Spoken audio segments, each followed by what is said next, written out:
The red light is on. That means it's go time. Hello and welcome, everyone. My name is Hollywood Joe Tussing, and this is episode 1 of The Fighter's Take, brought to you by BetDSI. Yep, we're going podcast.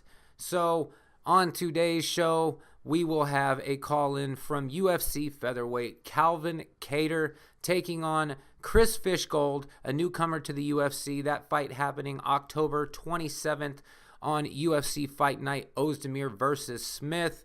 Before we get to the interview, BetDSI is giving away free money. That is right. You cannot beat it. BetDSI will give you up to $500 free money when you head over to their site, sign up for an account, and make your first deposit. So, we are going to get a call in from the major favorite, Calvin Kattar, in his fight at UFC Fight Night, Ozdemir versus Smith. Kattar taking on Chris Fishgold.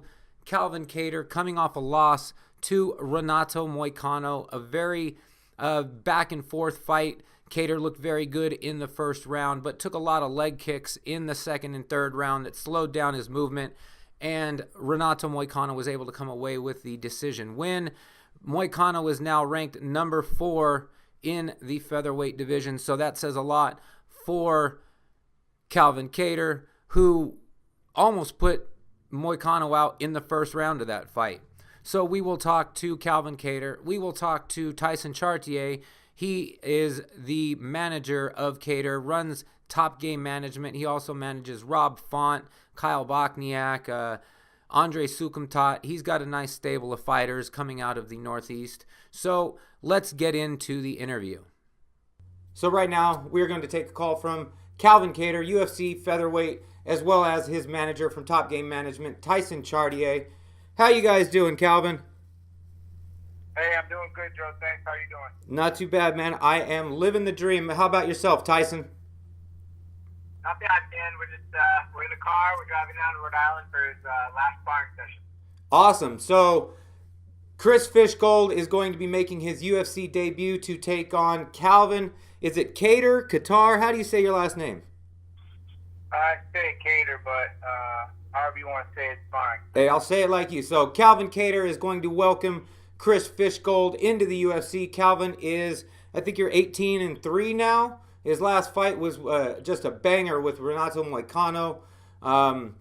Outstanding fighter. Tyson Chartier is, he runs, you run Top Game Management? Yeah, Top Game Management out of New Hampshire. There's a lot of guys in the Northeast. So you guys are representing Bochniak and Sukumtat, Rob Font, our man here, Calvin Kattar. You have any other UFC guys on the roster? Yeah, Mike Rodriguez and Devin Powell as well. Oh, awesome. I seen you guys just signed another 2-division champion. What is it, that CES? Mitch Raposo. We signed an amateur, actually. He's 19 years old. He just turned 20 yesterday. He's going to be turning pro. He's got 2 belts with different organizations, but it was well worth signing an amateur. He's probably one of the most talented amateurs I've ever seen that has an amateur. We bring him in for camp to work with Rob in this camp.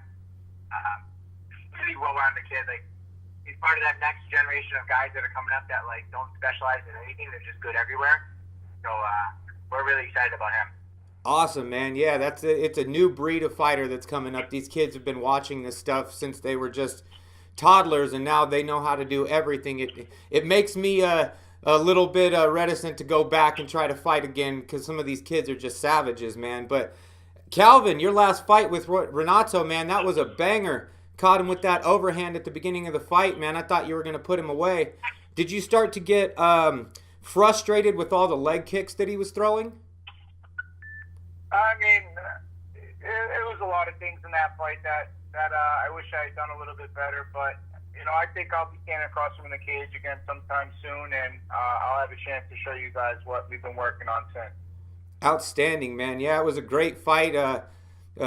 Last fight, I think that was April 7th, and now you are signed to fight UFC Fight Night, October 27th. Anthony Smith is taking on Volkov Ozdemir, and on the prelims, we're getting Calvin Kattar taking on Chris Fishgold making his UFC debut. So where are you guys headed to right now? You're in the car. You're headed up to do his last sparring session. Where is that going to be at?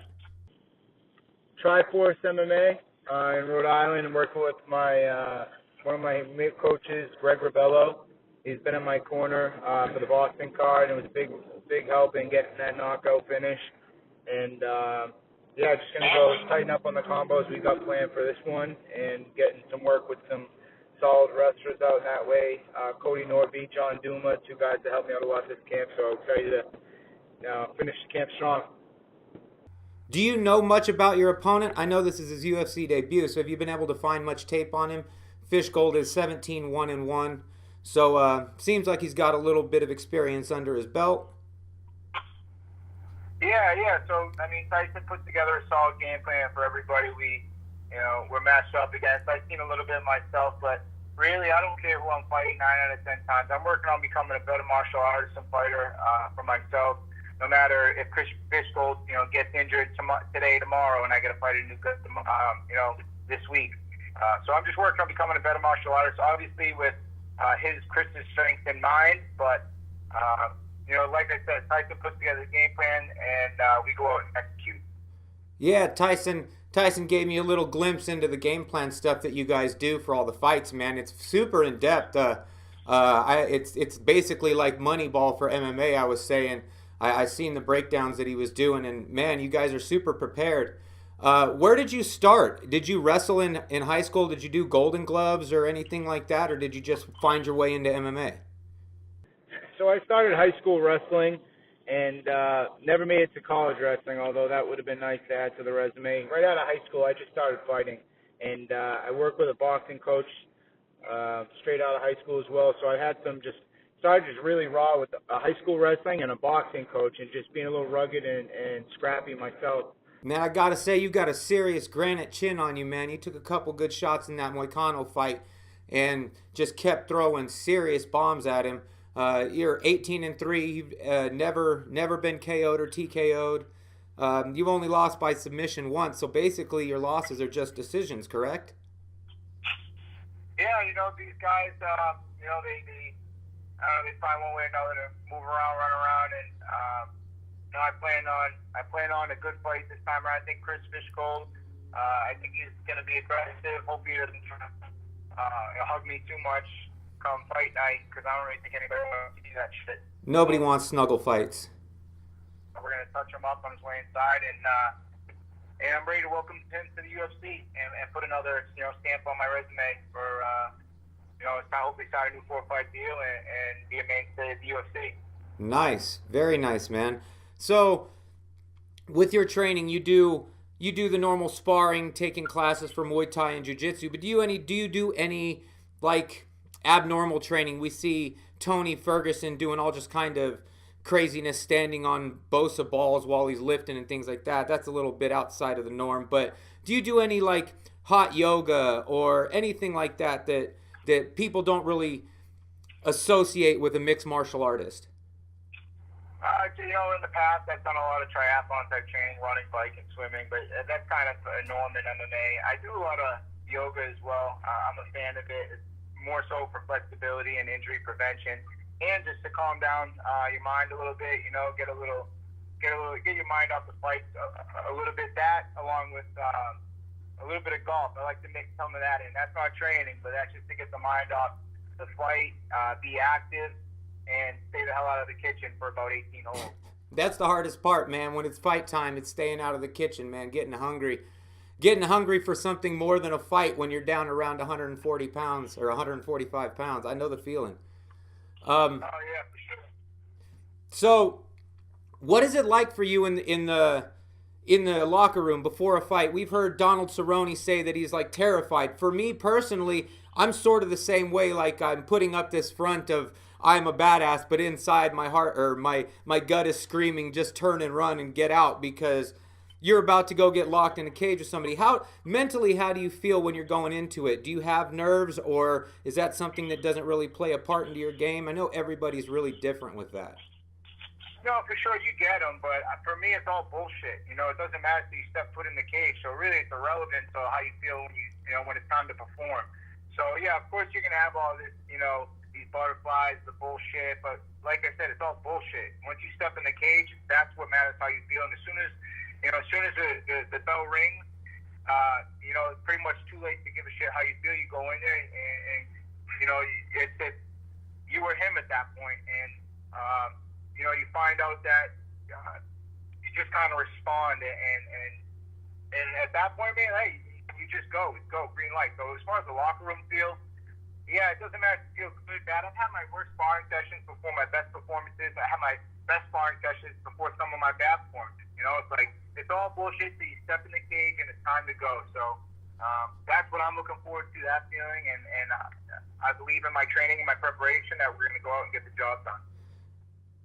I love your fighting style. I love guys that go straight forward, that take shots and don't turn their back or kind of skip away like Alexander Gustafsson does or Condit does. I like guys that are going to stand in there. We both know what we came and got locked in this cage for, you know what I mean? So I really love the way that you try to walk people down. You've got a super powerful overhand. And I'm really excited to see what new wrinkles that you've put into your game since the Moicano fight, because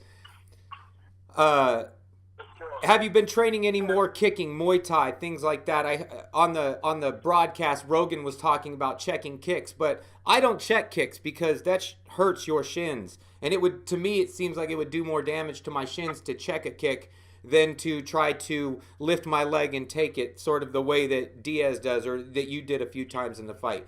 Do you train much of that stuff? Do you roll your shins out or anything like that? I mean, I try to. It's like. You try to stay away from getting kicked with it, first and foremost. If you check, you're still getting hit with it. I think Marciano was big into hitting the forearms, right? Yeah, you're blocking the punch, but you're eating it in your forearms, and all of a sudden your hands are dropping down by your waist later in the round. Exactly. So I think always being elusive is huge. But like you said, to add to your point, if you're not progressing each fight, then you're falling behind. So, we've made adjustments, we've made changes, and every time I go out, I try to reinvent and add some new tools to my game. And, I've enjoyed this camp. I feel like I've made some strong gains with the style like Chris Fishgold coming into play, and each and every time I go out, I feel like I'm just more of a complete martial artist, and I'm excited to go and test my skills, and everyone gets to go out and enjoy watching that. But for me, this fight is just me going out testing my skills against another martial artist who deserves his shot, and you guys get to witness it.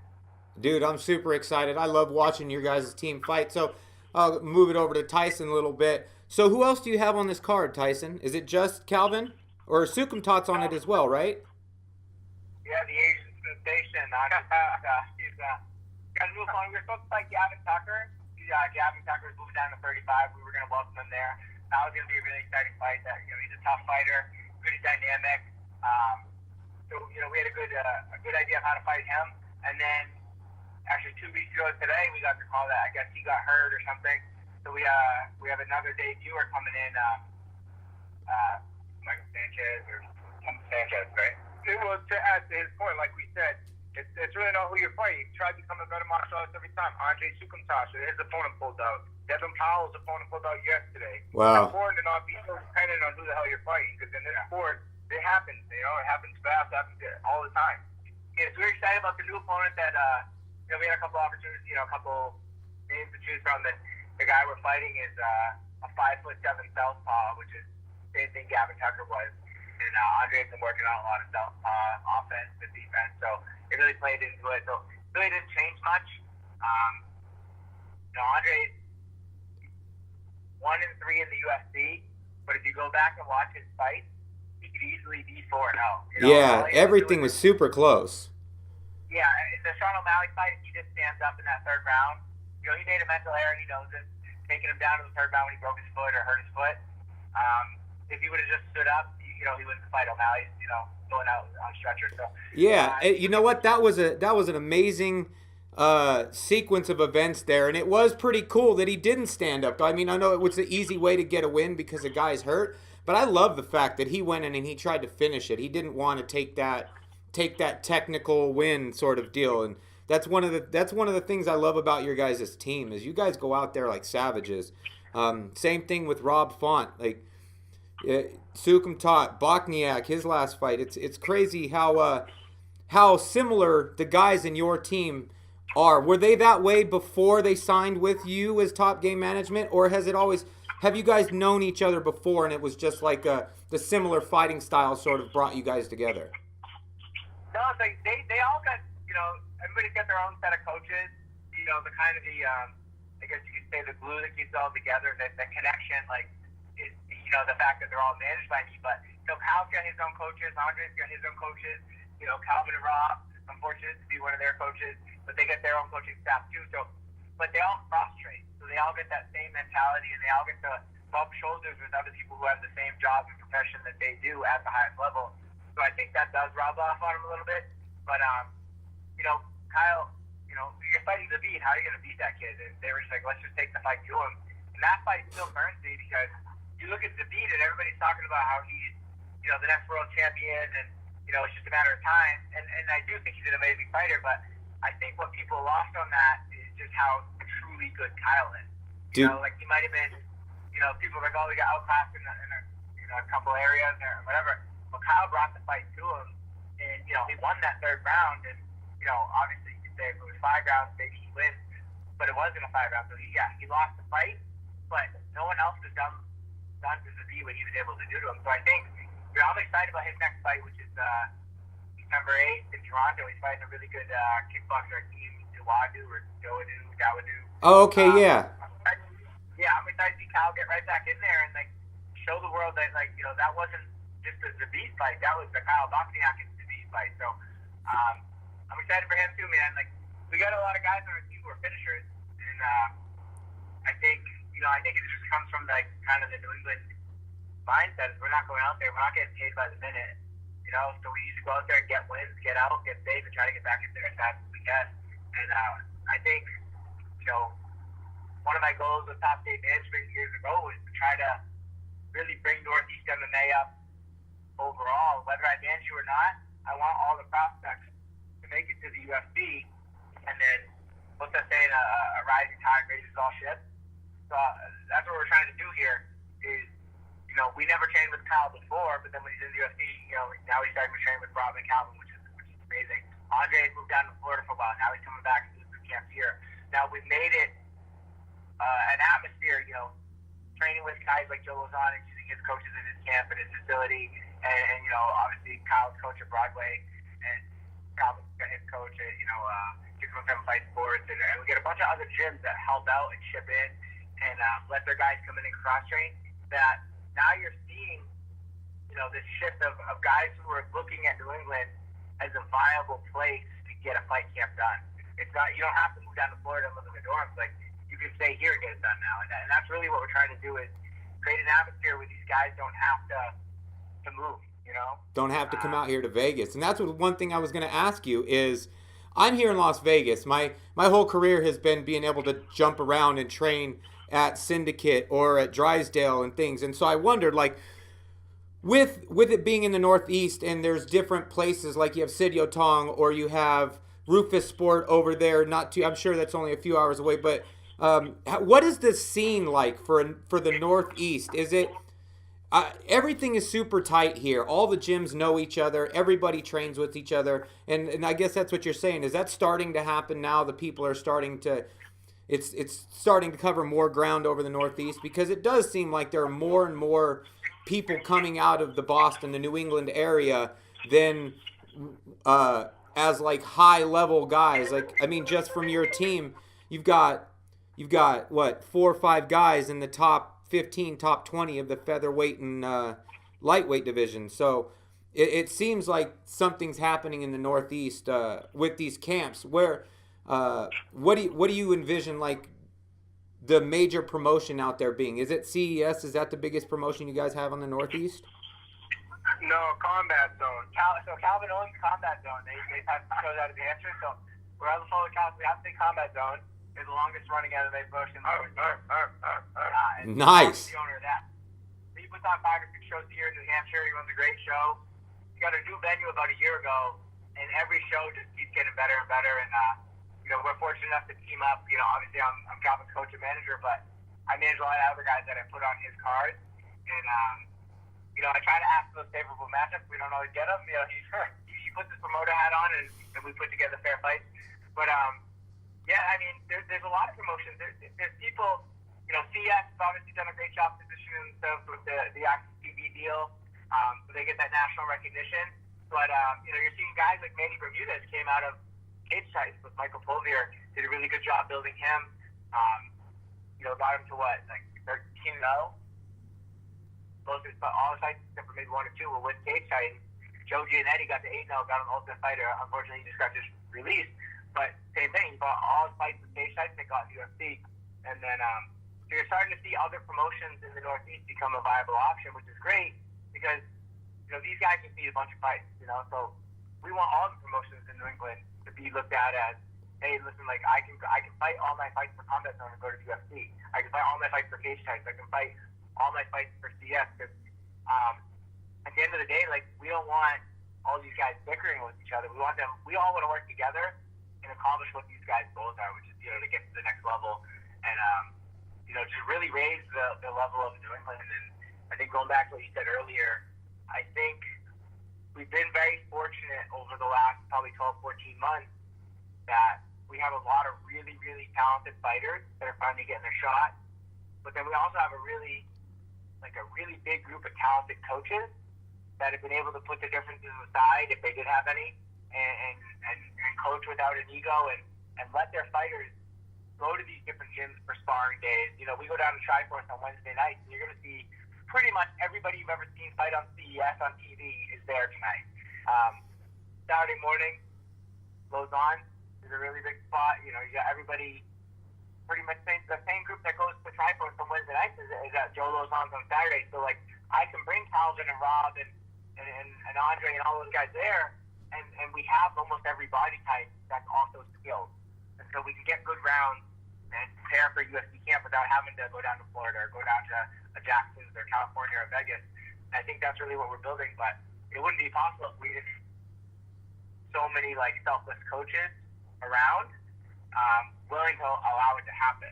And that was kind of my vision probably 8 years ago with Top Game was it'd be nice if we could have these fighters from these smaller gyms get to the UFC, cross-train with all the other best fighters in New England, get to the UFC, but still represent their original coaches.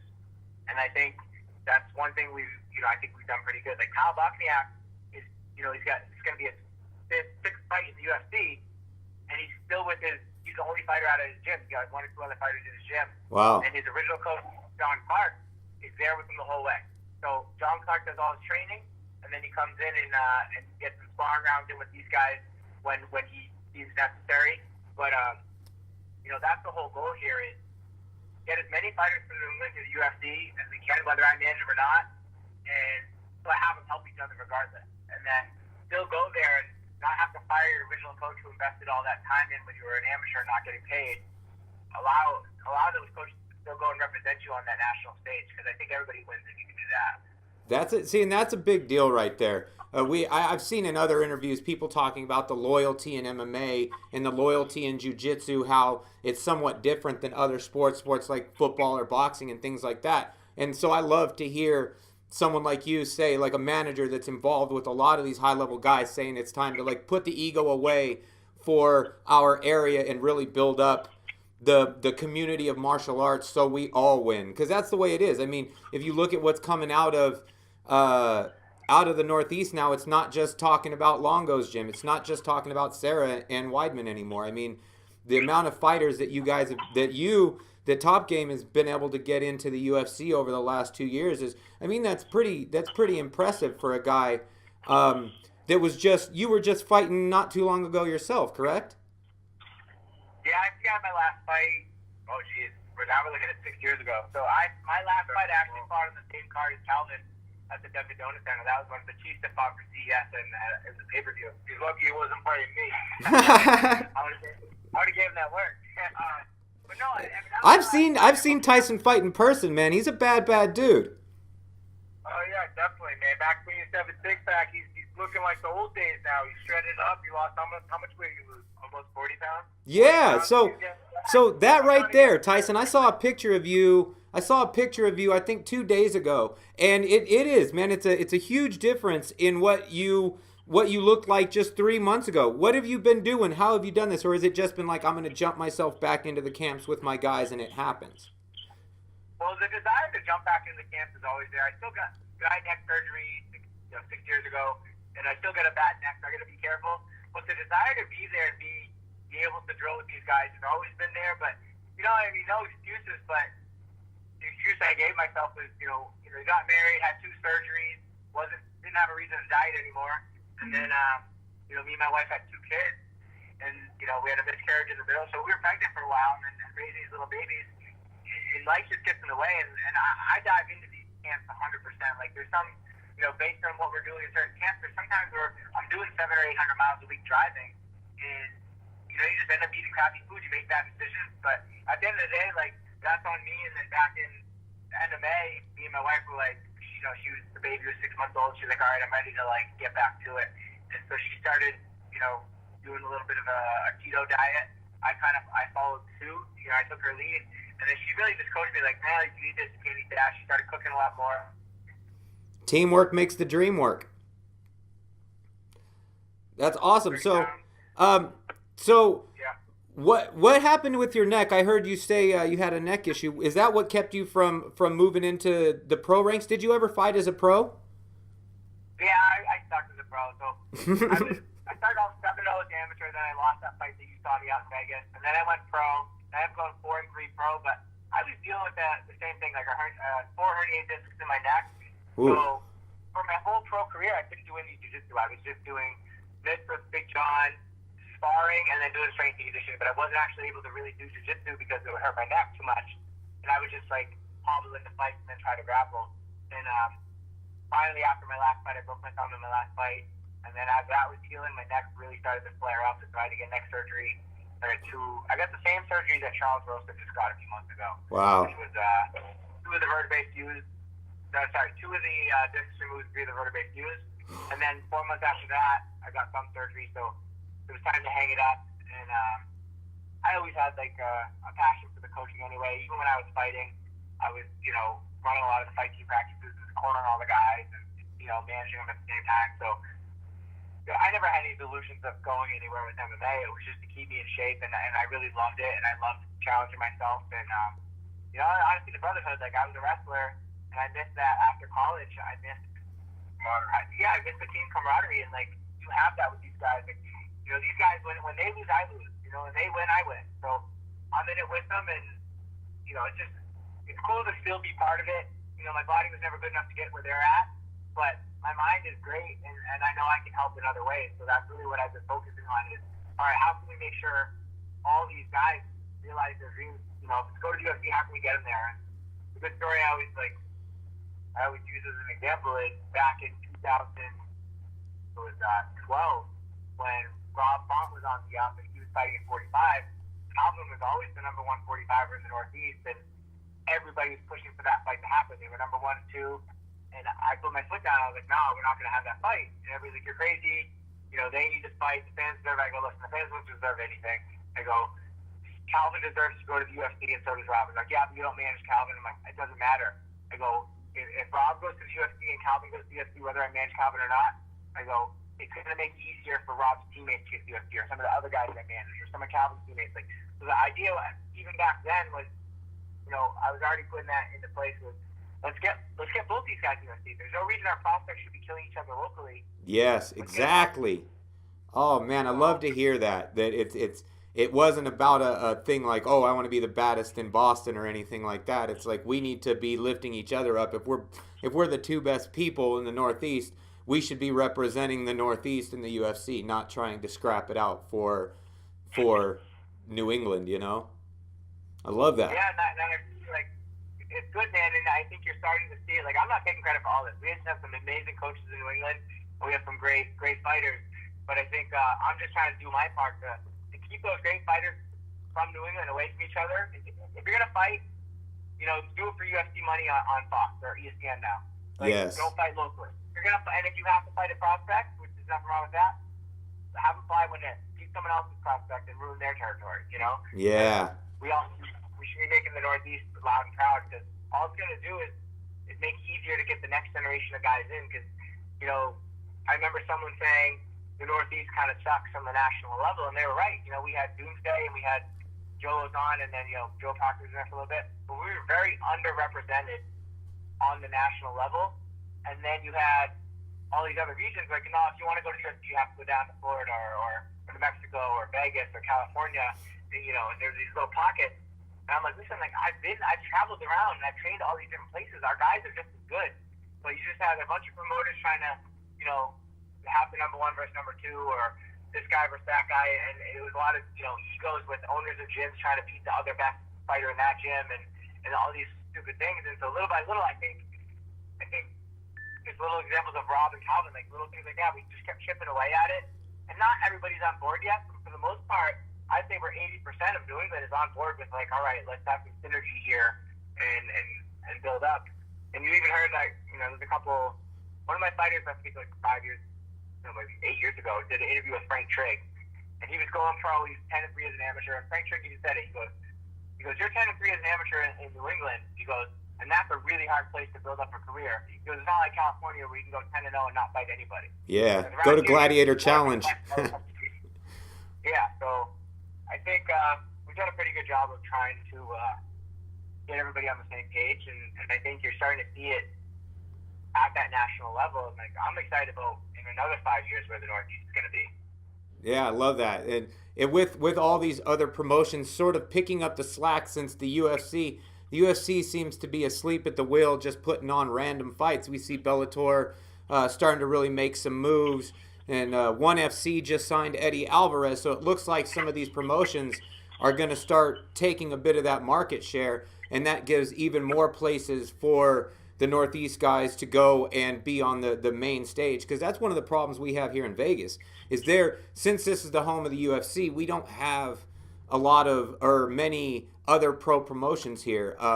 Very rarely do we get pro promotions that put on anything in Las Vegas.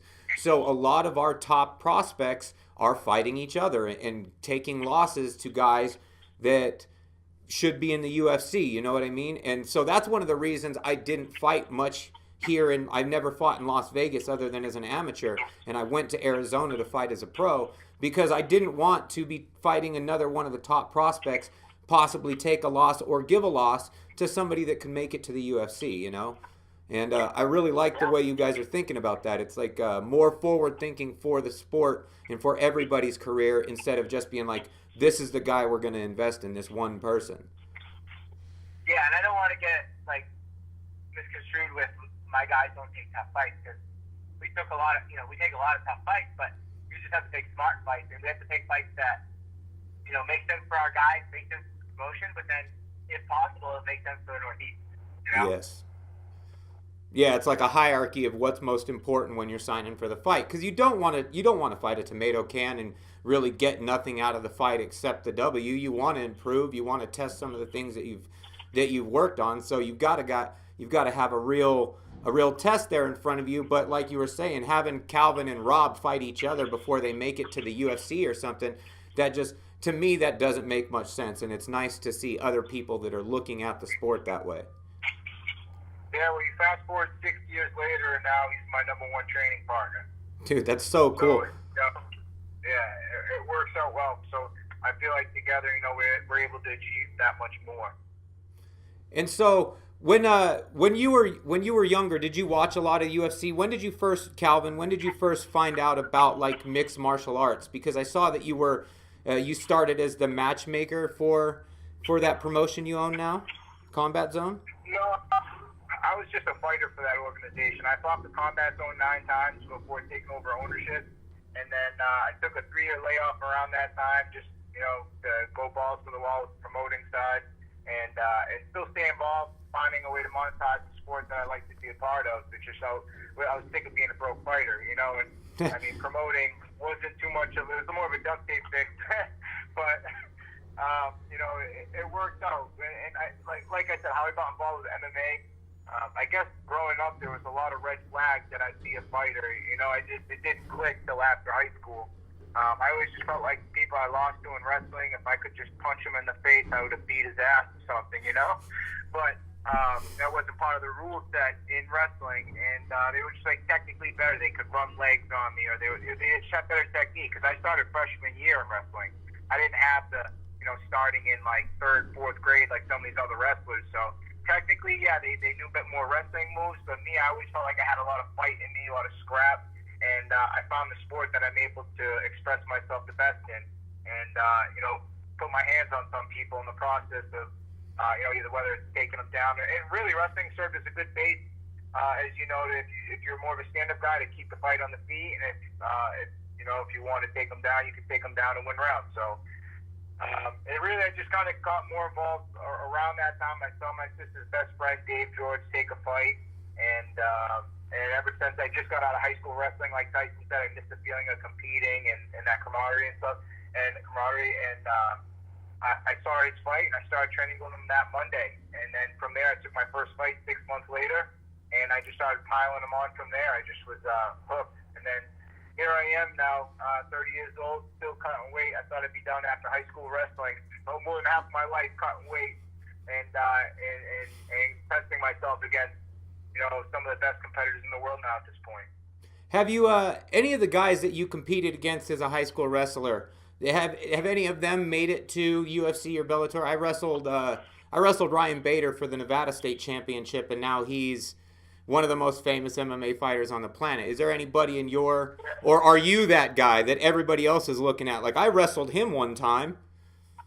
I think I'm seeing a little bit of that with some of the guys that have wrestled me in the past, but one guy that always stood out was Jimmy Quinlan. He was a senior captain of mine when I believe I was a sophomore, and he always just solid. He always improved over the years, got involved with jiu-jitsu, made it on the Ultimate Fighter, and it was great to watch his career grow and just realize that it's a possibility for everybody, even from our area before it's kind of happened. Like Tyson said, that vision, we don't have that kind of vision to get there, but now it's becoming more and more real for this next generation of guys. They're just seeing it on a whole nother level, and it's exciting for everybody. That's sort of how it worked out for me as well. Like I wrestled in high school. I wanted to wrestle in college, but things didn't work out. And MMA was that way for me to get the competition, that feeling inside. The chance to win again. I love that feeling, and it's nice to talk to people that feel the same. And it's cool how over there on the East Coast, you guys have started to gravitate towards each other and really start to build something. Sort of like they have in Florida, or like we have here in Vegas, a real community around the MMA game where you're lifting each other up. Yeah, in fact, it's really just that much more enjoyable being able to network with this group of guys that have the same interests, and we feed off each other, man. Especially guys like Lazon that Tyson had mentioned. He's a veteran, man. There's a lot he can tell you about the fight game. And we're able to ask those questions and be a part of it now that we're all under one wing. It's a great time to be a mixed martial artist in New England. So, after this fight, after you finish Chris Fish Gold, do you have any future plans? Do you have like a 5-step plan or a 3-year plan in the UFC? You said you just signed another 4-fight contract. Is that what you said? No, that's the plan. The plan is to go out and finish this kid and show the UFC that they need to sign me again. And I never look past any opponent ever, especially in this sport. You can only go on a per fight basis. But in my immediate plan, that's it. Go out, finish this kid, put on a dominant performance, and show why the UFC needs to sign me again. Hey man, if I was UFC brass, I'd have already sent you a contract, man. You're super exciting to watch. Everybody from your team is exciting to watch. I love how you guys plot forward and try to put hands on people, and I wish we got more of that from some of the other groups or teams in the UFC, because some of them don't have that killer instinct. Watching Kyle Bochniak's face when he was walking down Zabit, dude, I love that. That's classic. Yeah, man. And anybody that knows Kyle knows that is Kyle Bochniak at his finest, man. And there's a reason why they call him Crash. Yo, and that's what I love. It's like all of you guys, when we get a fighter, when we get a UFC fight, with one of you guys. That's what we're going to get. We're going to get you guys going in there to put hands on people. And I was, you know what? I was super impressed with that third round of the Bochniak fight. For anybody that hasn't seen Kyle Bochniak versus Khabib Nurmagomedov, you guys should go back and watch that fight. Khabib is a super dynamic striker, and Kyle Bochniak took everything he had and was still trying to decapitate Khabib till the end of the 15 minutes. It was a bonkers fight. The last exchange they had against the cage was just nuts. And I'm really excited to see Kyle back in the octagon again, as well as Rob, Sukumtat, Calvin. You guys are super exciting. And that's what we're all, as fans, looking for, as fighters like you guys. So I really appreciate the effort that you guys put in, driving 2 hours to go get a sparring session in so you can go out and put on the most dynamic performance that you can for all of the fans. I love that, man. So thank you very much. Yeah, thank you very much. I appreciate the wording on that because that's what it is. So thank you. Tyson, man, thank you so much for setting this up, giving me a chance to talk to Calvin. Since he entered the UFC, I've been watching his fights. I saw his first fight and was immediately drawn to his fighting style just because of the way that he tries to put that overhand on people. I love that he's not sitting back and waiting. Calvin, good luck in your sparring session today. Don't decapitate anybody before they lock you inside that cage on the 27th. Tyson, man, thank you so much for doing this. I'm excited to get some more conversations in with you, with Calvin, with Rob. So, yeah, you guys have a great day. Thank you so much for joining me today. Hey, appreciate you. Thank you. So that will do it for episode 1 of The Fighter's Take, brought to you by BetDSI. I hope you guys enjoyed that look into the camp and preparation for Calvin Kattar's upcoming fight, October 27th, UFC Fight Night, Smith versus Ozdemir. Don't forget, if you head over to BetDSI, sign up for an account. They will give you some free money when you make your first deposit. Maybe toss down a little action on Calvin Kattar, who is a huge favorite in this fight, a -330, going up against Chris Fishgold, the newcomer to the UFC. I really appreciate Calvin and his manager Tyson calling in, taking the time out to give us a glimpse into what it takes to be a UFC fighter. And I really appreciate you all for tuning in and spending a little time with me. Until next time, thank you so much. I'll talk to you soon.